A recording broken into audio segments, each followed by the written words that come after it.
What do we own? Our lives, a house, our families, our bank account. What do we own? Well, to understand the will of God correctly, we own nothing. It's all God's. We're merely tenant farmers or stewards of what is essentially God's. We'll see in other parables where they'll talk about, some grew it to a certain and doubled it, and some tripled it, and another just gave back what he had been given, did nothing with it. At the end of this particular gospel chapter, we'll see that iconic scene where, the wealthy man comes forward and makes sure everybody sees him put a huge amount of money into the basket. And then he says, wait, look over there. He notices a widow almost doing it in secret, or no one can see. Gives only a few coins, but it's all she had. Who will be blessed more? He poses the question. What are we willing to give away? And do we trust God that he will bless our stewardship? Will he put us in charge of more?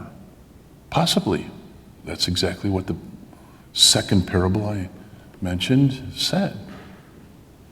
He will put him in charge of more. You can't outgive God. Do we have that level of trust? That belief? Here we are again, the word belief. We're all over it yesterday.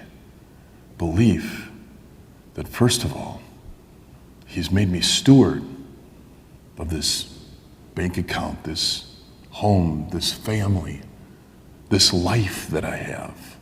What am I doing with it? Am I intent on being comfortable? Am I intent on building my brand? What are we doing with it? Or are we looking every moment of every day, which way, God, do you want me to multiply what you've given me? To build the kingdom of God with what you've given me? I'm not advocating that all of us go and empty our bank accounts and give it away. No.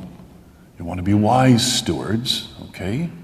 But you do want to jump when Jesus directs us to do so.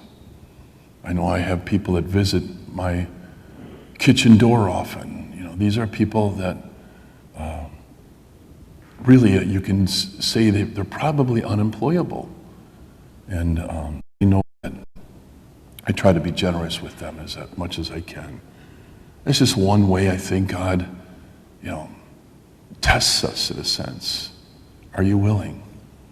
And I have joked with those who are close into me that you can't outgive God, because it seems every time I give away whatever it is, like maybe twice as much presents itself.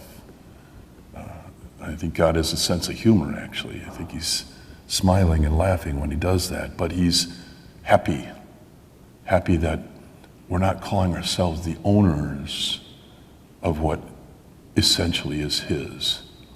And so it's a good time, I think, for us to just reflect in our own hearts.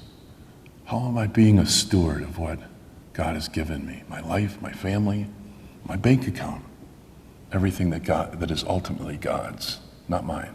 Please stand.